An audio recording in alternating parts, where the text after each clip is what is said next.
What is going on, guys? And today I'm going to be doing something entirely different to a certain extent, but hopefully we can make sense of everything here.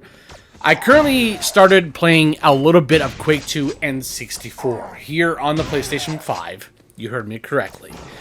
Now, what I want to put in here and to address is that when it comes to this N64 version, as I previously mentioned or explained as of yesterday when I made another video, I was discussing a little bit of its linearity development. Basically, for the older systems of that previous generation many, many years ago when it came to the N64.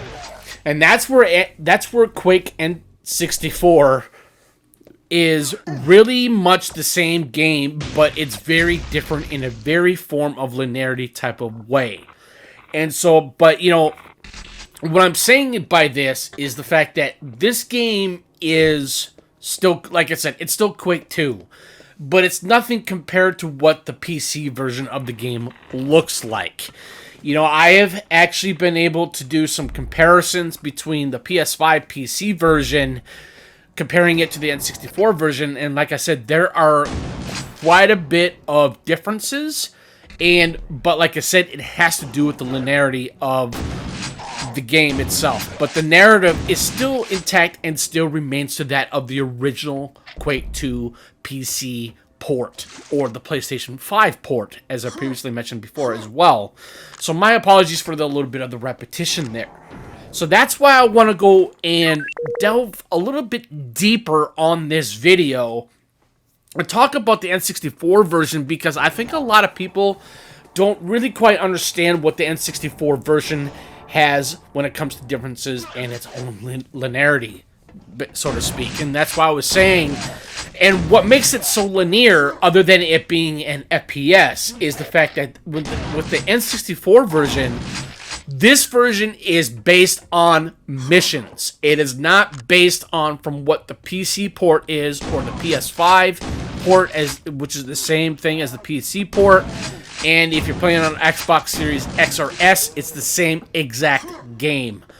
But however, what I'm trying to get to, like I said, with the N64 version of Quake 2, this version only maintains its still visual environments and its structure of the game itself.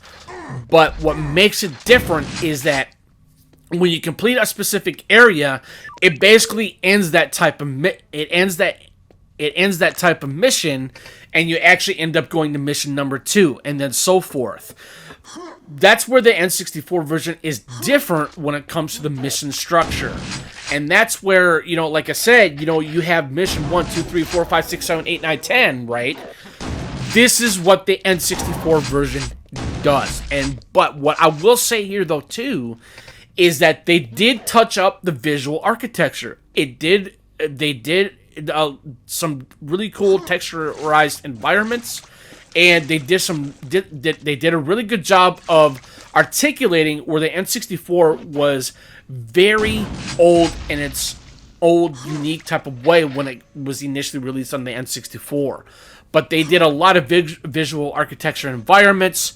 They touched it up with a new coat of paint, basically remastering it to look really nice on the current generation of systems. Whether if you're on PC, Xbox Series S or S, or you know, and PlayStation 4 or PlayStation 5, and I think that's really cool. But however, I think the way, if you want to get a much more better experience, in my personal opinion, is that I would really highly advise just play the PC port, whether on PS5 or on Xbox or on PC. You're gonna get better visualizations. You're gonna get better lighting structures. You're gonna get it's all different when it comes to the lighting. And what I will say here, Night Dive Studios, they did a tremendous and amazing job of bringing this game back from its 20 or 25 year slumber, because this game initially released, I believe it was 97, after when the first Quake 1 released back in the day. And so what I want to say here, though, too, is that another thing what makes this even entirely different from what I previously explained is the fact that you use teleports in order to finish a specific type of area. They don't do that in the PC port. It is, like I said, it is different. And what I'm trying to say is that I'm not saying that's a bad thing. I think that's a really good thing that they were able to do something different when it came to the N64 version of Quake 2. And so what I'm saying is that I think Quake 2 really stood the test of time when it came to its graphical fidelity back on PC or even on the N64, because especially on PC, because this game was, they actually ended up doing a RTX ray tracing demo for Quake 2, and it looks fascinating. I've seen gameplay on it. It's amazing. I like the way how it looks with its visual structures and its audio structures, and how you were able to implement certain types of ways to have light bounce off specific types of areas, whether if it's like a structure of like a corridor, or like light bouncing right off of its structure and lighting the way in specific types of areas. And I love that.